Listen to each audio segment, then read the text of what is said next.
A gente vai retomar agora os trabalhos com o painel cujo tema é Por que o ransomware ainda lidera o ranking de ataques? Para moderar esse painel, mais uma vez, tenho o prazer de convidar Graça Sermudi, por favor.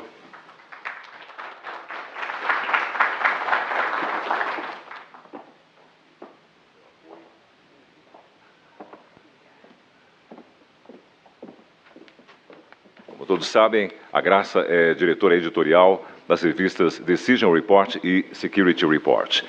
E neste painel nós contaremos também com a presença do CSO da WEG Equipamentos Elétricos, Pierre Rodrigues.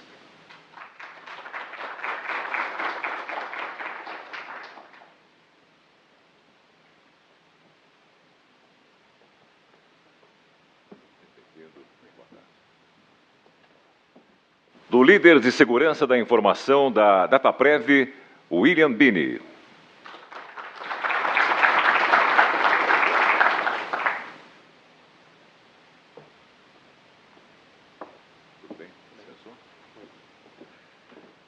Veio especialmente do Rio de Janeiro para participar do nosso evento. Muito obrigado, William. O CSO da Cielo, Bruno Napolitano.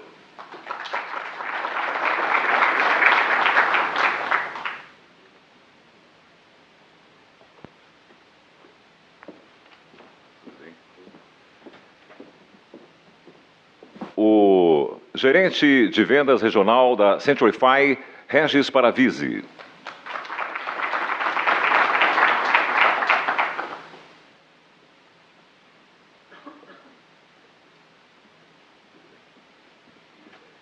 E a advogada especialista em direito digital, Patrícia Peck.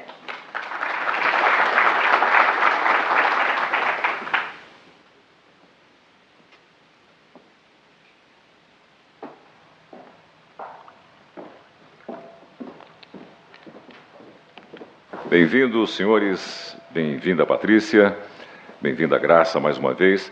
Permita-me apenas dizer que, no final deste painel, a Patrícia Peck, que é autora de vários livros, sorteará alguns deles para aqueles que entregarem o seu cartão de visita às nossas recepcionistas ou auxiliares, o pessoal de apoio. Então, por favor, separem já o seu cartão e entreguem-no a um do nosso pessoal de apoio. E, ao final, você poderá ganhar, nós temos aqui o Direito Digital, já em sua 6ª edição, temos também aqui o Direito Digital Aplicado 2.0 em sua 2ª edição. Temos também o Tratado de Computação Forense. Essa é a 1ª edição, Patrícia? Sim. Obrigado pela informação. E temos também uma camiseta. Eu quero Web Livre, que é do Instituto iStar, não é? iStar. Então, atentem, tá? No final do painel, então, a Graça Sermudi vai abrir um espaço para que a Patrícia faça esse sorteio, com certeza com a ajuda também do Sérgio Sermudi. Certo? Obrigado, bom trabalho, Graça. Bom trabalho a todos. Obrigada.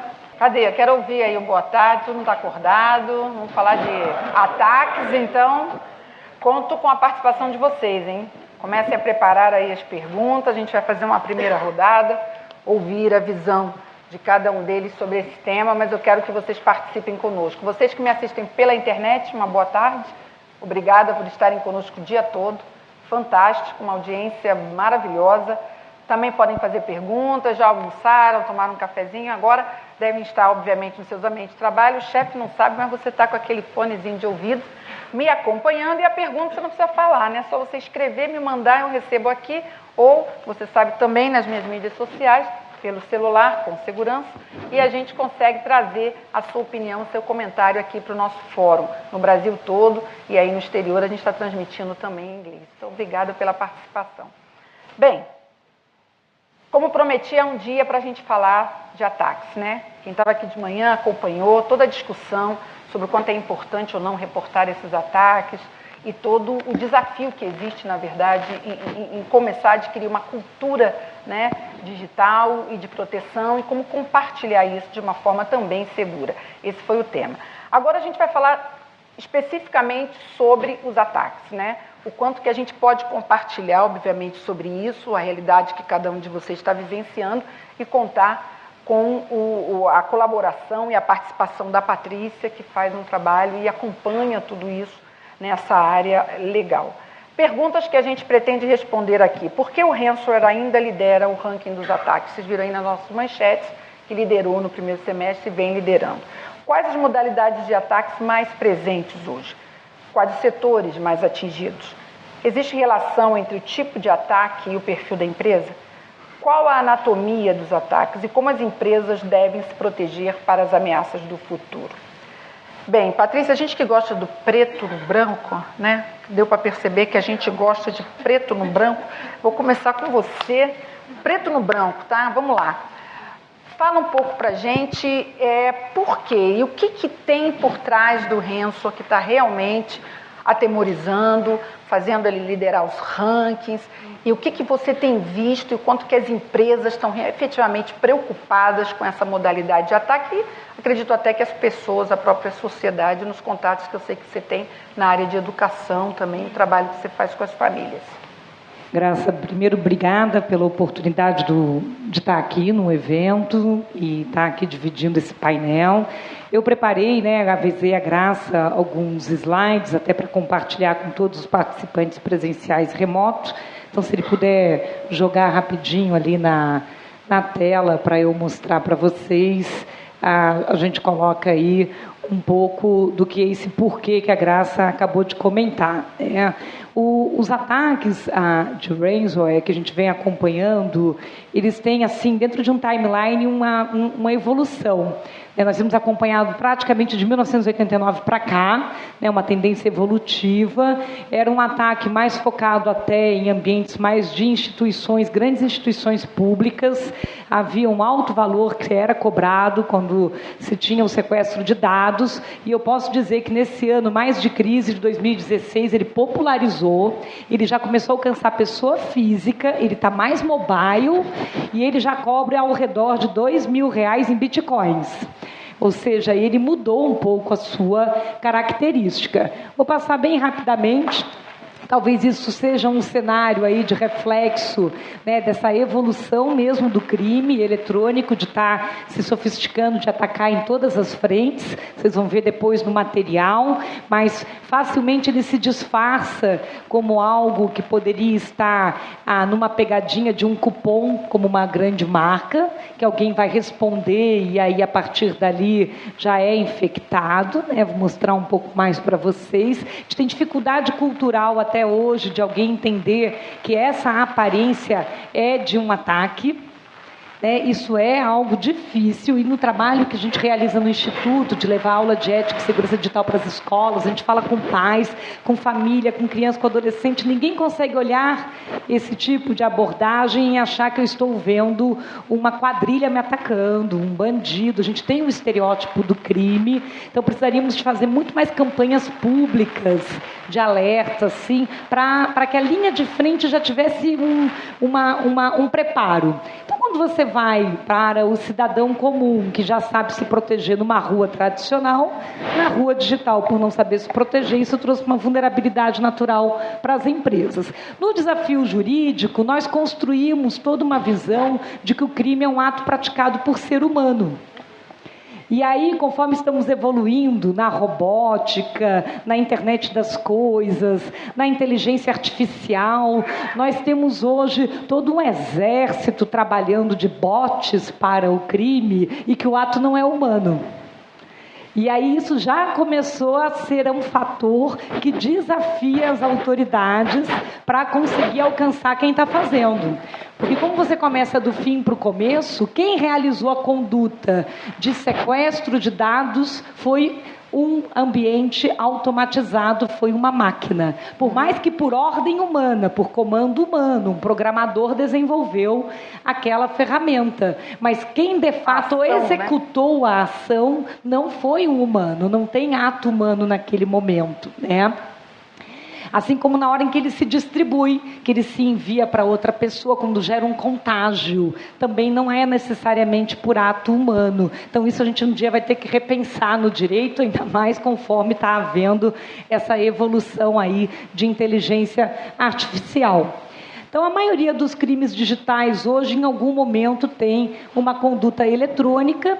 Eu vou passar aqui rapidamente, eu queria chegar aqui nessa questão, né? Quando esse malware sequestra dados e codifica essa informação dentro de um sistema da vítima, que o usuário não tem mais acesso, qual é o nosso desafio para pensarmos agora, quando nós recomendamos às empresas a não fazer o pagamento, né, e que possa tentar recuperar a informação de outra forma e que realize um boletim de ocorrência, que vá mesmo tomar providências jurídicas, isso é sempre um impasse, né? Porque muitas vezes não se quer tomar uma providência jurídica, até porque corre-se aquele medo disso vir a dar uma publicidade, em algum modo alguém vir a ficar sabendo que a empresa sofreu esse tipo de ataque.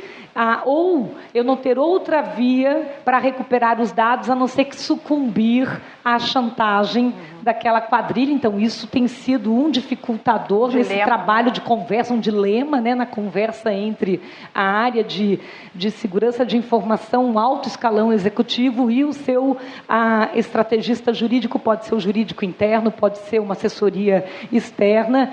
E quais são os nossos desafios? É que nem sempre necessariamente houve a invasão clássica, né, o ato de invadir, porque pela nossa legislação deveria violar um mecanismo de segurança, né, e às vezes a gente convida o bandido a entrar, quase um vampiro digital, né, ele é convidado a adentrar, não chega a violar o mecanismo de segurança.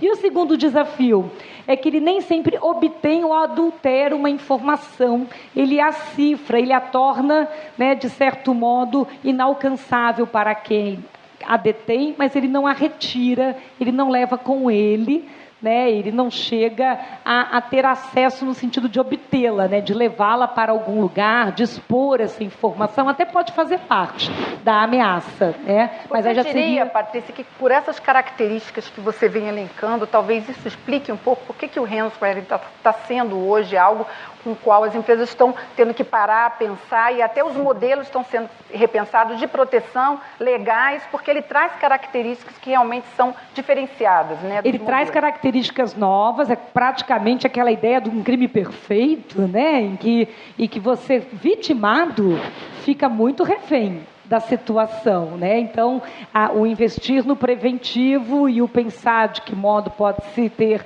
estratégias de combate, mas aquele combate já aliando empresas e autoridade pública para alcançar as quadrilhas de uma forma mais ostensiva. Aí é onde a gente vai esbarrar aquele paradoxo das investigações em que em algum momento tem a discussão entre privacidade e segurança pública.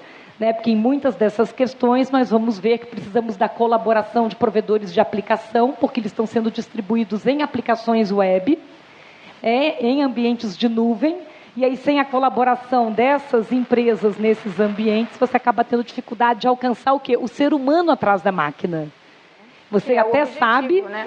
Por uma engenharia reversa, né? Onde pode ser humano, que está chegando naquela pessoa, mas você não tem exatamente a pessoa. Só para já encerrar, aqui fica um timeline evolutivo, ele foi se sofisticando, e quanto mais ele é realizado por ato robotizado e distribuído em conluio, mesmo que sem conhecimento direto das vítimas, né? Ou seja, a própria vítima acaba repassando para outras, mais difícil fique distanciado para você alcançar a origem do ataque. E quanto mais nós estamos em aplicações na nuvem e aí globalizado, maior é o desafio, porque a legislação de combate a esse tipo de ameaça está muito local nos países.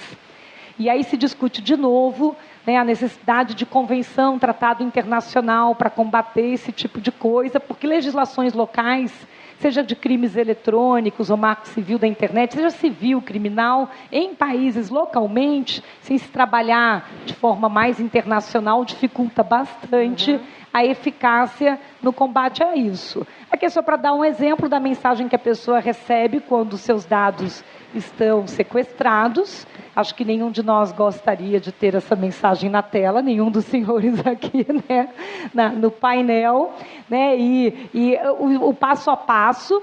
Posso dizer, Graça, estava comentando agora com o Pierre um pouco antes da palestra, comentei com outros colegas aqui um pouco antes, que, nesse caso, na ética do crime, o bandido tem cumprido o contrato.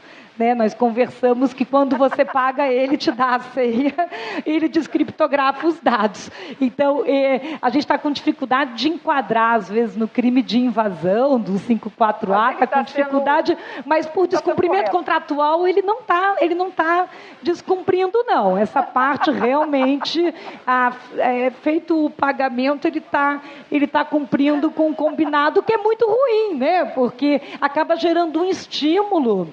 Né? Porque sabendo que se eu pagar ele cumpre com o outro lado, acaba gerando um estímulo para o próprio crime. Alguns casos eles são extremamente jocosos, né? Ainda mais no caso do Brasil. O bandido brasileiro tem um espírito piadista, né? E curiosamente, às vezes quem cai no crime também se sente numa situação meio que de tragicomédia grega, né? Da mesma forma. Fica aqui para vocês, depois, havendo uma outra pergunta, eu evoluo com um pouco mais de informação do material. Mas o que eu posso dizer é, temos ficado, às vezes, na situação do cliente ficar em dúvida, de dar andamento num tratamento jurídico e de lá na frente não ter prova inequívoca de autoria, acabar que no momento de se pegar mesmo, a gente não tem tido muita oportunidade do flagrante online, que é pegar mesmo o criminoso com a mão na máquina. E aí, de repente, eu fico sem os dados, eu dou prosseguimento numa medida jurídica, mas eu gostaria de ter certeza de pegar quem fez isso, né? E acho que é nisso que a gente precisa melhorar mesmo todo o sistema, todo o modelo. Ok. Patrícia, obrigada por esse cenário aí que você construiu para a gente discutir um pouco. Pierre, vou começar com você. E a questão que eu gostaria de colocar para você é, você lida com cenários de ataques, você é um profissional, obviamente, de segurança, que está acompanhando a evolução de tudo isso, né? Então, eu queria que você tangibilizasse isso para um ambiente corporativo. A gente que está de fora, que está ouvindo as notícias, que sabe dos casos, né? Fica imaginando que hoje esse seja o ataque que mais preocupa. Mas, assim, durante os painéis aqui de debates, a gente tem ouvido muito os profissionais de segurança falarem que, na verdade, dependendo do segmento em que você atua, dependendo da empresa, essas coisas vão acontecendo de uma outra forma, né? Não tem, assim, um padrão. Como é que você está avaliando hoje esse cenário de ataques e o quanto que o ransomware para você é realmente hoje algo que mudou um pouco a realidade, preocupa um pouco mais? Bom, primeiro, obrigado, Graça, pela oportunidade de tratar o assunto e enriquecer o debate com os colegas. Fazendo um linkzinho com o que a gente debateu de manhã, sobre a gente levar a público ou não, né? Isso. Eu queria convidar a plateia a se manifestar e levantar a mão quem já teve algum problema com ransomware. Seja na sua própria instituição, ou seja, um conhecimento pouca gente. Isso é uma realidade que na prática a gente não verifica. A prática nos mostra uma situação diferente do que a gente viu na plateia. Não é à toa que o ransomware hoje é o tipo de malware mais comum e que mais preocupa. Tem crescido bastante, não é algo novo. A Patrícia já comentou, a gente fala de ransomware já tem uns 15 anos pelo menos. É uma situação que vem evoluindo bastante. Por que vem evoluindo bastante? Como qualquer outro tipo de negócio, isso só se mantém porque dá lucro. A partir do momento que o negócio não der lucro, não tem motivo nenhum para se manter ativo. Então, assim, é uma preocupação muito relevante para a gente. Eu diria até que, por sorte, no nosso caso, nós tivemos poucos casos, os casos não foram graves de fato, mas eu conheço vários casos de vizinhos, né, de empresas da região, enfim, que tiveram problemas bem mais sérios. E a dificuldade de lidar com isso é muito grande. Por incrível que pareça, questões básicas de segurança, como backup, muitas vezes são relegadas. Exatamente. E nesse caso do ransomware, ou eu pago, ou eu restauro do backup. Eu não tenho outra alternativa, né? A gente sabe que descriptografar o que foi criptografado até agora a gente não tem uma ferramenta eficaz. Mas um outro aspecto que me preocupa bastante, eu acho que talvez até os colegas possam ajudar a comentar, é a questão do IoT. A gente tem hoje, o IoT para mim, ele é mais ou menos como tangibilizar aquilo que era virtual. Então eu tenho um sistema totalmente virtualizado, uma informação totalmente vivendo num ambiente virtual, ou informatizado, enfim, mas ela não tem uma conexão direta com o meu mundo real, né? O IoT veio para quebrar isso. Ele veio para me tocar, fazer o mundo virtual tocar em mim. E aí, quando a gente fala desse tipo de ataque e move esse ataque para esse mundo, aí as coisas começam a tomar uma proporção muito mais essa combinação perigosa, né? Começa a atingir a gente fisicamente. A gente teve notícias aí de hospitais, a gente começa a pensar em sistema elétrico, a gente começa a pensar em, enfim, as possibilidades são tão amplas quanto o mundo do IoT, né? E o que eu recomendo para as pessoas quando me procuram a respeito disso? Primeiro, backup, óbvio, né? E backup, lembrando que o backup por si só ele precisa respeitar RTO e RPO. Não adianta ter um backup de 2 meses atrás e ele não vai ser útil. O segundo ponto, voltando ao backup, né? Às vezes a pessoa, mas eu tenho um backup na nuvem, eu tenho tudo no Dropbox. Não resolve muito, né? O meio é o mesmo, então, quer dizer, eu fico vulnerável da mesma forma. O segundo ponto é a gente convencer o usuário final a ter o mínimo possível no seu dispositivo. E que ele concentre as informações que são vitais para o processo de negócio, para a operação da organização, num ambiente onde, de fato, eu tenho backup. A maioria esmagadora das empresas não tem uma estratégia de backup para o dispositivo do colaborador. Uma questão antes de você finalizar, que eu acho importante que você passou rapidamente aí no início, quando você pediu para o pessoal levantar a mão, que poucos levantaram, só para entender um pouquinho o que você quis dizer. Quer dizer, na verdade, muitas empresas e pessoas passam por essa experiência, mas é difícil hoje a gente saber efetivamente e ter uma noção real do quanto as empresas e as pessoas estão sendo afetadas, né? Quer dizer, é difícil lidar com isso, é difícil uma empresa assumir, é difícil uma pessoa também se expor quando passa por uma experiência como essa, né? Ser vítima disso, dependendo de como seja, é bem complicado, né? Exatamente. E isso, na verdade, ele traz um reflexo que é os números que a gente tem, né? A gente dispõe de alguns números a respeito do tema e a gente percebe que esses números estão lá embaixo. A realidade é muito diferente, né? A gente tem um número... A empresa que eu trabalho, ela tem uma meta de faturamento de 20 bilhões em 2020. Um único malware, ele faturou 5% disso em um ano.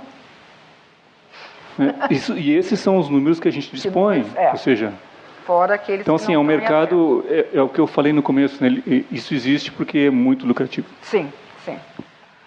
William, setor público, né? Alguns casos de ransomware chegaram na mídia e foram do setor público, né? De algumas prefeituras. Eu sei que você trabalha num modelo, né? Num órgão que não está diretamente nessa ponta, né? Que é uma prefeitura, que está em contato, que está com dados do cidadão e tal, mas eu acho que o setor público como a própria Patrícia mostrou, um alvo, né? E tem sido um alvo de ransomware. Como é que vocês estão lidando com isso nessa área? O que você pode compartilhar com a gente na sua visão do quanto isso tem sido relevante nesse ambiente público? Boa tarde, Graça. Boa tarde a todos. Gostaria de agradecer pelo convite, mais uma vez, de participar do Security Leaders. É um prazer poder debater aqui com vocês esses temas. Bom, a questão do ransomware, ele não é uma novidade, né, como foi falado aqui, né? Então, assim, até por uma questão de estatística, né, o Brasil hoje ele lidera o ranking de ataques aí em relação ao ransomware latino-americano. Então, é um ponto que chama atenção, né? Quais seriam as questões motivadoras que poderiam impactar, né, as organizações? O primeiro ponto, eu acho que, como o colega aqui falou ao lado, é a questão da motivação, né? O aspecto financeiro. Então, hoje, né, o retorno que o cybercrime obtém a partir desses atos ilícitos, né, é muito grande. Né? Isso tem motivado, né, cada vez mais o mercado do cybercrime. Outro ponto é a janela de oportunidade. Né? Então, a gente olhando para uma perspectiva no cenário do Brasil, a gente observa que ainda em relação à questão da segurança, o nível de maturidade ele ainda é baixo. Então, isso é um ponto que nos coloca numa situação suscetível a essas ameaças. Né? E outro ponto também é a janela de oportunidades. Né? A gente tem que levar em conta que a sociedade na qual a gente está vivenciando hoje, ela é digital. Né?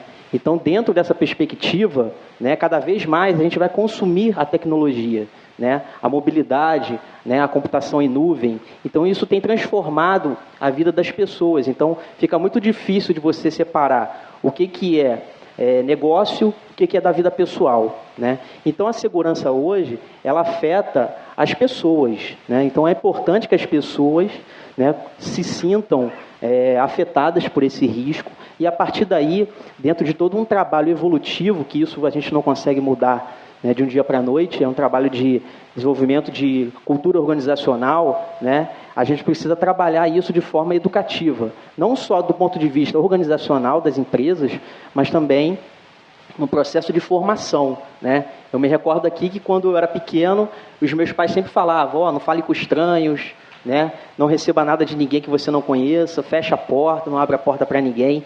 E quanto que a gente fala isso com nossos filhos, né?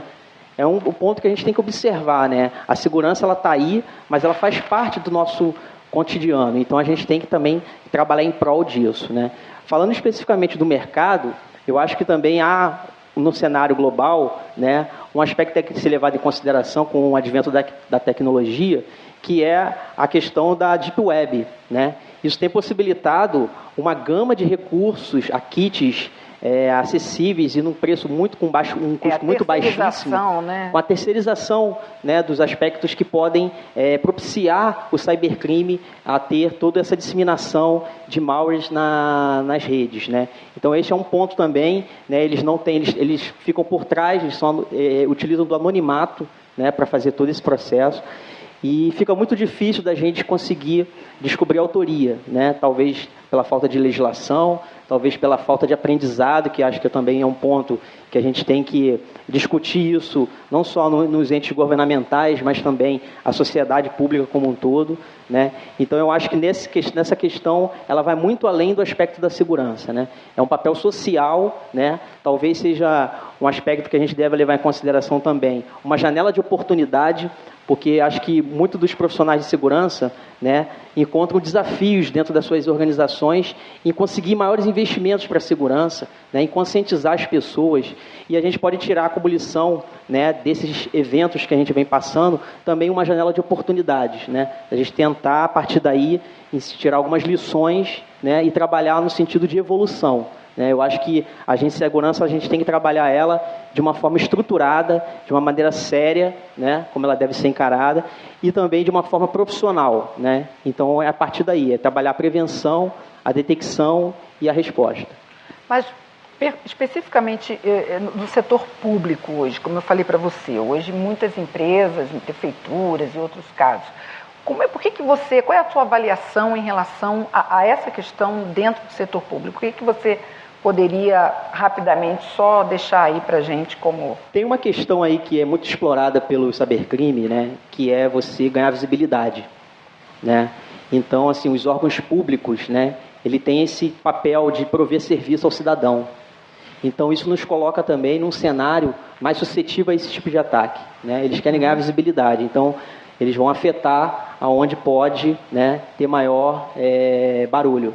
Né? Então, no aspecto dos órgãos públicos, né, a gente sabe também que o processo de investimento, né, ele depende de todo um processo licitatório. Né? Então, a gente esbarra em algumas questões burocráticas também, que devem ser levadas em conta, né, que muitas das vezes dificultam o lado do aspecto da segurança, você ter agilidade, né? Porque às vezes você perde o timing. Então, a gente tem que estar acompanhando, tentando se antecipar, muito mais do que o mercado privado, né, na maioria das vezes, tem essa maior flexibilidade. Então, a gente tem uma menor flexibilidade, então a gente tem que tentar nos antecipar nesse planejamento, né, estar atento ao que está acontecendo e, a partir daí, definindo medidas protetivas para melhorar a segurança do governo. Bruno, o setor de finanças, e aí imaginando de bancos a serviços financeiros de modo geral, tem trabalhado muito nessas frentes, né? Para entender e até, obviamente, pela própria natureza... Seu microfone está ruim? Pela própria natureza do negócio... Também? Acho que está funcionando, Bruno. Tá bom, tá. Pela própria natureza do negócio, porque tecnologicamente já há bastante tempo vocês têm investido.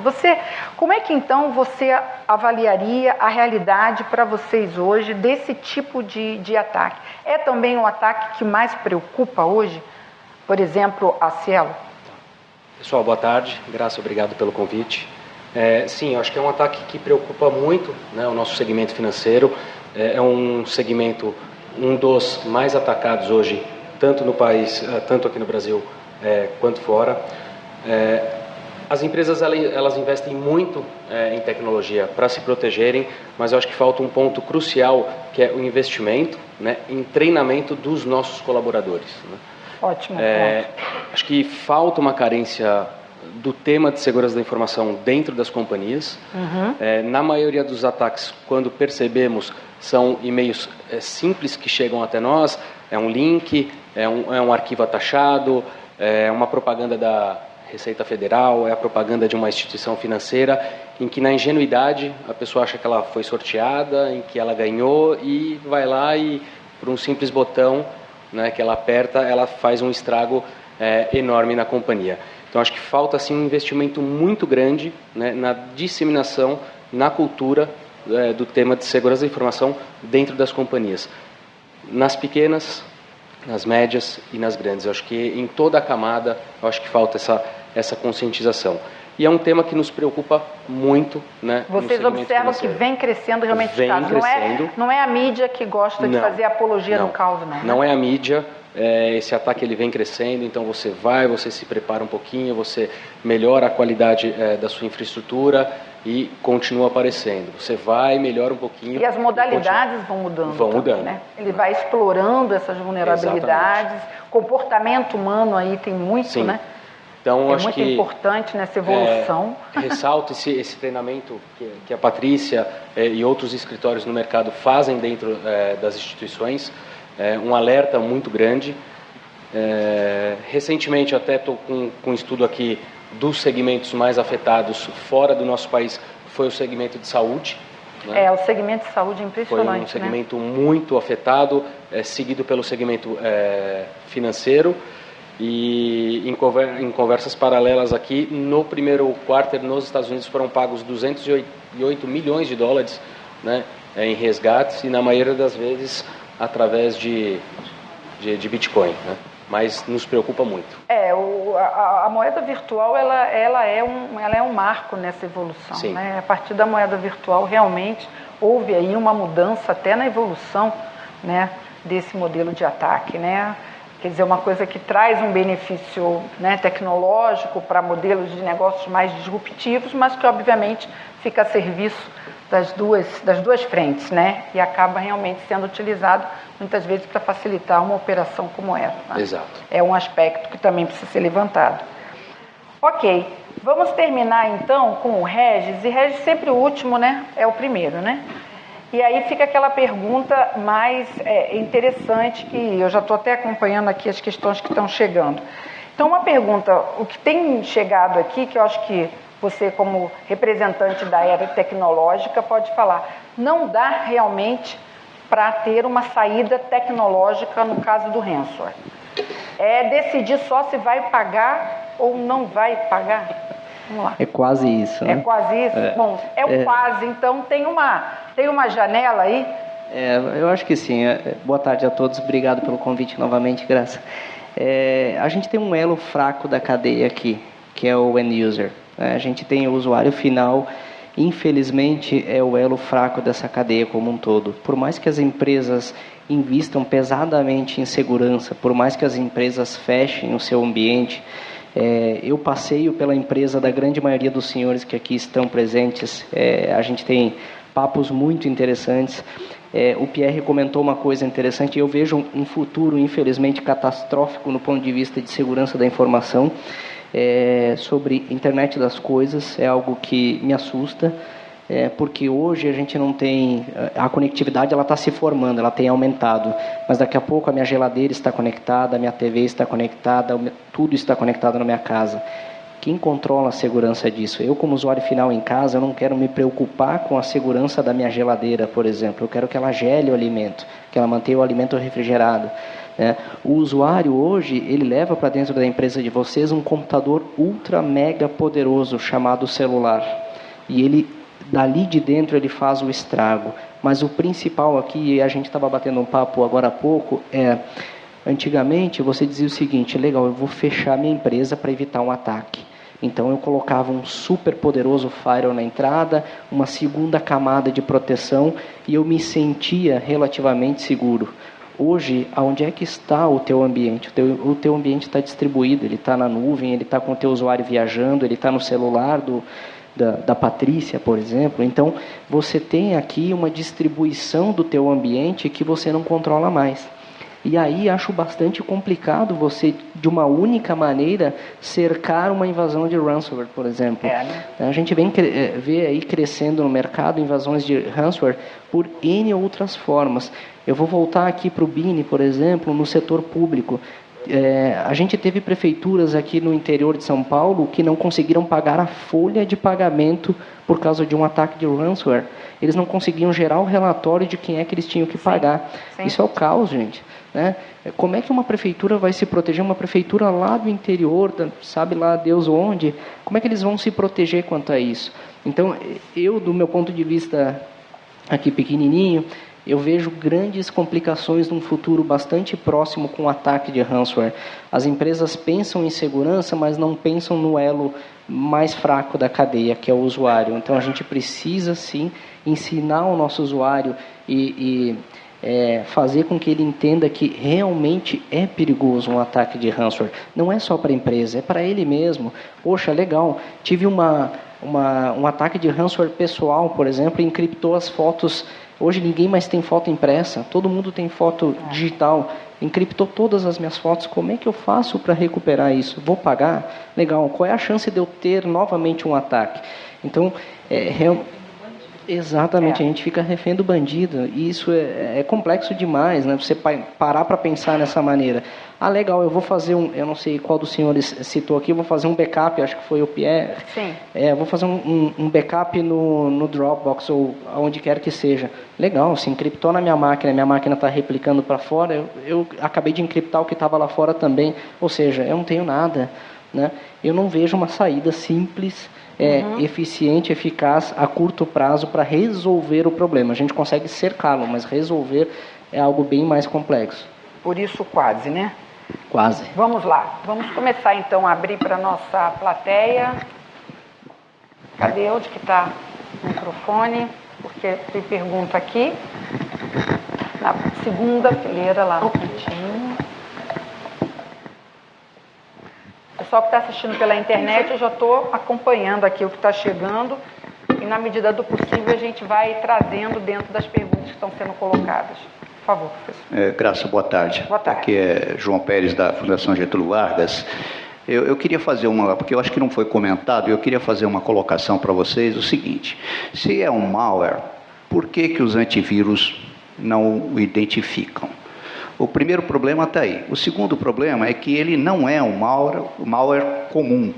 Ele é um composto de alguns elementos, e um deles é o Apocalipse, que não é um malware, é uma técnica de bypass de todos os antivírus no mercado. E depois ele aciona, junto com o Apocalipse, um tal de Crypto1, que é uma variação criptográfica que leva exatamente a uma dificuldade muito grande de quebrar o código que foi criptografado dentro da máquina. Quer dizer, então, não existe criptografia inquebrável, mas existe tempo, que é o fator crucial. Então, a pergunta é o seguinte: por que as empresas fornecedoras de antivírus estão, neste caso, defasadas em não criar uma vacina, não ter um identificador desse sistema que já teve seu código reverso descoberto, né? O pessoal sabe como funciona, inclusive. né? Ele é um ataque militar e a gente precisa entender de onde veio e como está sendo usado na Deep Web e como se vende isso aí. A pergunta é, por que não se investe na correção? Bem, não sei se não temos um representante aqui, eu acho, mas eu acho que todos, de certa forma, podem falar um pouco. Acho que a Patrícia também pode contribuir. Eu acho no sentido porque é difícil, né, você fazer frente a um malware. Acho que ponto importante que ele falou ali é a questão da anatomia do ataque, né? Sim, que está aqui na nossa pauta. Então, né? É importante você entender, né, como é que esse ataque é feito, né? E aí é importante não só o aspecto dos players de mercado em desenvolver pesquisa e desenvolvimento em cima desses tipos de ameaças, porque do outro lado, no cybercrime, há um compartilhamento de informações, há uma troca muito grande. Então, existe essa questão, né, da velocidade em que o cybercrime avança e, por outro lado, o mercado, né? Então, acho que é importante a gente ter investimentos, né, não só do ponto de vista de evolução da tecnologia, mas também de sofisticação, né, de tentar fazer uma segurança mais preditiva, né? Isso já é um aspecto que está sendo muito em pauta agora, né, que você olhar só o preventivo não basta, né? Você tem que correlacionar eventos, você tem que ter sensores, você tem que observar, ter maior vigilância, né? É um pouco estranho porque a gente acaba adotando um aspecto da estratégia militar, né? E você ter aquela vigilância 24 horas. E o que a gente vem observando é que, do ponto de vista de segurança, também está acontecendo, né? Só as ferramentas atuais, né, antivírus, firewall, elas não estão sendo suficientes, né? Então, o que é importante? Não existe a segurança absoluta. Sempre vai ter um mecanismo que vai possibilitar você perpetrar um ataque. Mas o que é importante é você ter observação, você entender o seu contexto, a sua situação organizacional. E aí, balizar, né, os seus investimentos, as suas medidas protetivas no nível de risco que você está disposto a aceitá-lo. Mas é importante, se a Patrícia puder comentar, e depois também o Regis, essa reação da indústria, né, de soluções de proteção, né? O que, de certa forma, a gente está sentindo que, aparentemente, há uma lentidão no sentido de ter uma atuação mais efetiva nesse caso, Patrícia? Graça, eu ia comentar isso, né? Tudo depende de investimento e, às vezes, a gente prova algo que seria para uso militar dentro de uma sociedade civil.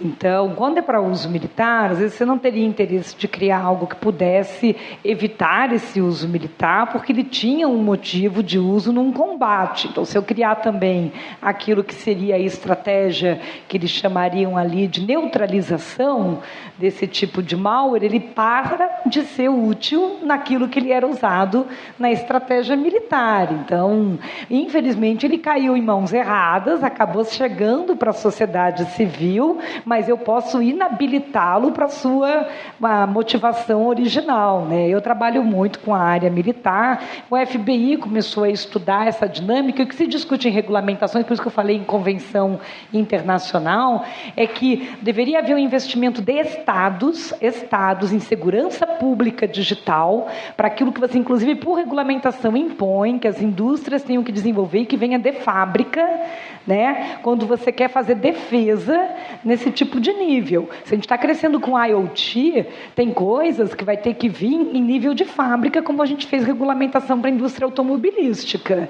A geladeira vai ter que vir com um nível de segurança digital de fábrica, a TV vai ter que vir com um nível de segurança digital de fábrica, porque não vai ser um usuário que vai instalar isso depois, a posteriori. Então, o que se discute é que eu só vou conseguir trabalhar uma defesa adequada até para esse tipo de ataque, aceitando inabilitar ou neutralizar a minha criação militar, que tinha outro propósito, e aceitando regulamentar um padrão mínimo de segurança digital em característica de segurança pública de fábrica. Só que isso vai tirar mercado de empresas de software de antivírus. Vai tirar um pouco esse mercado aqui, no a posteriori. Vai ter que ser exigido na indústria 4.0. Então, toda empresa hoje de indústria mais 4.0 já vai ter que estar lá no seu fornecedor, lá, que nem botou o airbag, botou o cinto de segurança, vai fazer o setup. Por que o celular já não vem com esse setup de fábrica se a maior parte dos ataques são mobile? Por que o tablet já não vem com isso de fábrica se a maior parte dos ataques são mobile? Eu já resolvia quase 98% do problema. E agora está trazendo, incrementando com IoT. Isso é só com regulamentação. E isso provavelmente vai acontecer em nível mais internacional. Eu queria ouvir um pouco o Regis, como representante da indústria aqui, em relação à forma de reagir. Mas tem uma pergunta aqui interessante. Muito se discute investimento versus resposta a incidentes. Nesse caso específico, como no caso do Renzo, não tem como responder, o mais recomendável não seria investir mais ou em proteção ou em reação, já que o meio, que é vou ser atacado, vou sofrer esse tipo de ataque, tem muito pouco a fazer em relação a isso. Então, como é que eu cerco pelas pontas? Quer dizer, a indústria tem evoluído nesse sentido? Perfeito. A indústria tem evoluído, Graça, tornando o ataque mais complexo, tornando o ataque mais difícil de acontecer e minimizando o impacto. Você vai ser atacado? Vai ser atacado. Mais hora ou menos hora. É a velha história da nuvem, né? Que a gente conversou no Security Leaders do ano passado, que eu brinco. Você não está na nuvem ainda? Você vai estar. Mais hora ou menos hora, você pode demorar um pouquinho mais, mas você vai ir. Mas eu gostaria de voltar num ponto que a Patrícia comentou agora há pouco, se me permite quebrar o protocolo aqui. Não, tem todo o direito. Ela falou sobre a proteção original vinda já embarcada, né? Eu não vou citar nomes de empresas de tecnologia, porque não convém aqui, mas o que impede hoje uma empresa que produz hardware já trazer embarcado no seu hardware uma proteção básica a nível físico, efetivamente, né? O segundo ponto, o modelo hoje de antivírus, e também não vou entrar no mérito, o antivírus ele é um mal necessário, digamos assim, ele é um modelo defasado, porque você é reativo, você primeiro entende a anatomia de um ataque, entende a anatomia de um vírus, cria uma vacina e distribui essa vacina. Já existem modelos matemáticos, física quântica e etc., que permitem a você fazer uma identificação de um ataque através de um cálculo, né? Por que você não consegue utilizar isso para um day zero, né? Que é bastante comum hoje você receber novas variantes de ataques e de vírus de um dia para o outro, né? Então a indústria não consegue se renovar com essa velocidade. E, por outro lado, a gente tem aqui uma ideia de segurança de que todo mundo precisa acessar qualquer coisa na área de TI. As indústrias vêm se melhorando, as empresas, no geral, onde a maturidade de segurança vem crescendo, estão reduzindo esse escopo de acesso. Então, isso minimiza o impacto. O que a gente via muito no passado legal, a empresa vai ser atacada, então eu vou atacar um super administrador da empresa porque eu vou ter acesso a tudo. Hoje, o ataque começa na secretária do diretor, na secretária do presidente, e horizontalmente esse ataque vai crescendo. E aí o estrago está feito, né? Porque você acha que não tem problema, eu não preciso ficar de olho na conta da secretária, mas na verdade você precisa sim, você precisa ter o olho aberto para qualquer conta dentro da sua empresa, né? Qualquer tipo de acesso. Mas a resposta para a sua pergunta a indústria não está acompanhando com a velocidade que deveria aos ataques do tipo ransomware, por exemplo. A gente, por mais que se esforce, não consegue. Tentando entender. Perguntas da plateia? Boa tarde, meu nome é Luiz Roberto, eu sou professor de Finanças e Controladoria, já falei ontem, né? Eu sou aqui um peixe fora d'água, mas eu vou de novo incomodar. Bom, eu tive num evento no passado, e aquela questão, não abra o e-mail, e eu fiz a pergunta para o delegado da Interpol, não aquele que esteve ontem, mas de um outro delegado, eu recebi um e-mail dizendo que era da Polícia Federal. E ao invés de abrir, claro, não abri, eu mandei para lá, eu mandei suporte, @pf, etc. Tal. Ele falou, não faz isso que nós não temos tempo para fazer. Mas se ele não tem tempo para fazer, quem vai ter? A questão da educação, né? Quer dizer, que se eles não fizerem a educação e dizer de ir atrás de quem está fazendo isso, então, eu não sei, eu não tenho a resposta. A outra questão é relacionada ao seguinte: é verdade que existe na indústria dos ransomware, desse time todo que vocês sabem que eu não sei o nome, que cria esses vírus para depois vender um antivírus? Outra questão é a seguinte: como é que se cria? Eu falei aqui em comunicação. Você acumulou aí, peraí, vamos lá, hein? Senão os outros vão achar que eu não estou sendo. Quantas perguntas você acumulou aí no seu. Eu fui pegando das falas. E a questão da comunicação. A questão da comunicação.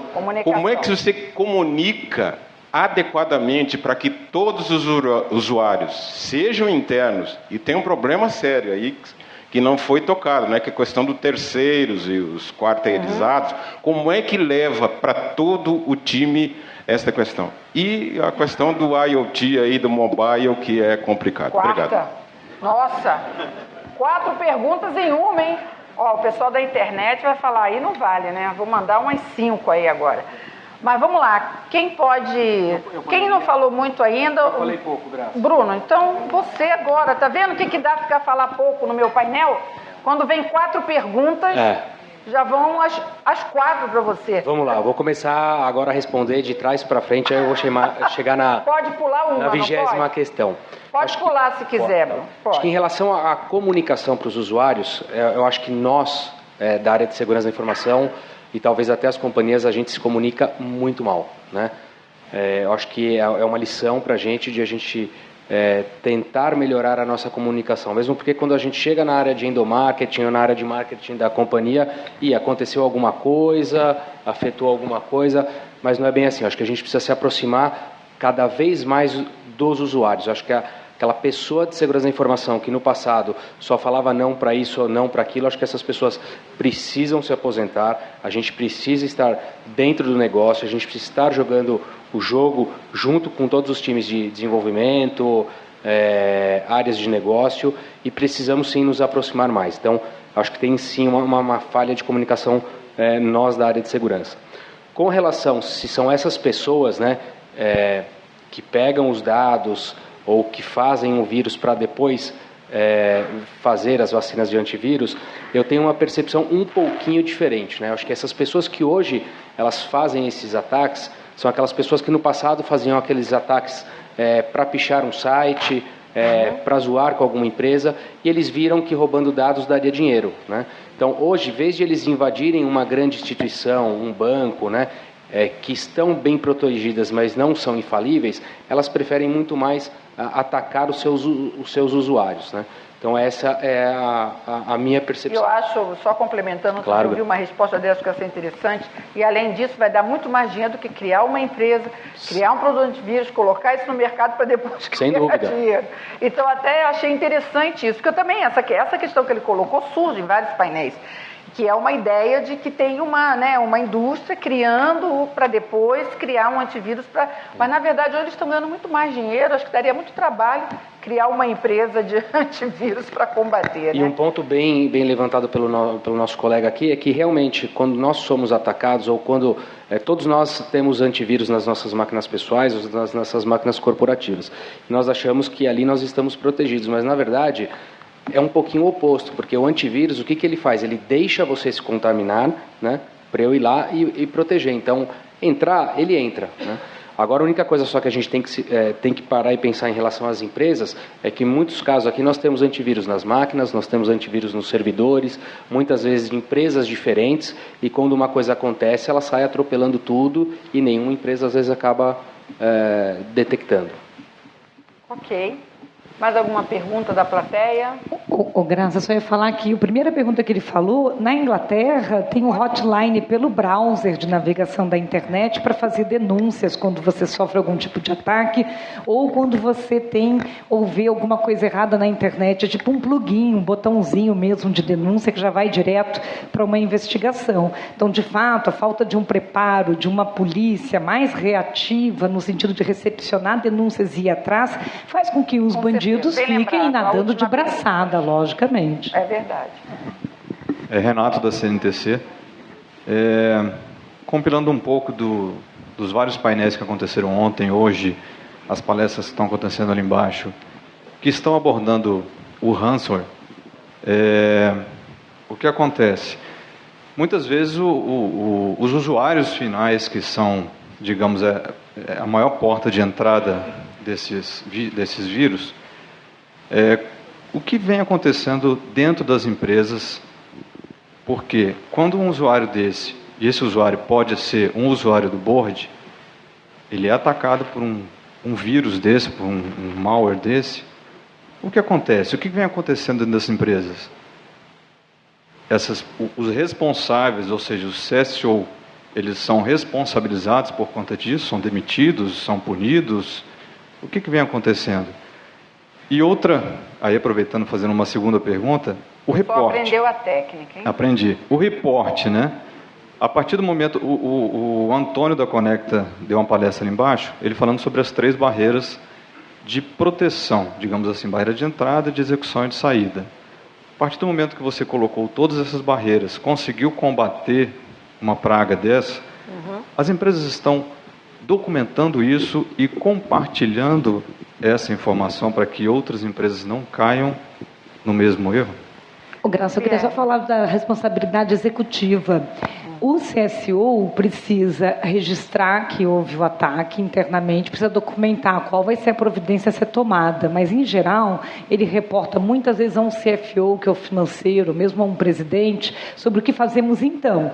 Eu já participei de discussões em nível de C-Level, vamos ter painéis com outros, em que, nem vamos fazer BO, ou vamos fazer BO, mas reporta a matriz, não deixa só aqui dentro internamente. Eu recomendo aos executivos, registre, faça a documentação, faça assim boletim de ocorrência, para não haver depois uma interpretação de negligência. O maior risco de um executivo é negligência no exercício da sua função, porque aí atrai a responsabilidade do artigo 1016 do Código Civil. Depois as pessoas mudam da empresa e não tem mais ninguém para contar essa história do passado, né? Então, se você está ali nesse histórico, ainda mais empresas que reportam para a matriz, fazer o registro, sim, da ocorrência internamente, porque por mais que depois não se ache quem fez a quadrilha nem nada, você tem um dever, sim, vai enquadrar num 54A, num 55 do Código Penal, no de extorsão.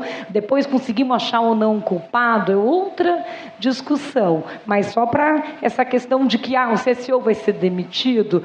Não, tem muitas variáveis. Se ele implantou soluções preventivas, fez campanha de conscientização de segurança, aconteceu o incidente, recomendou providências, fez o registro, ele não tem por que ser demitido ou desligado, ele orientou as providências, fez o preventivo.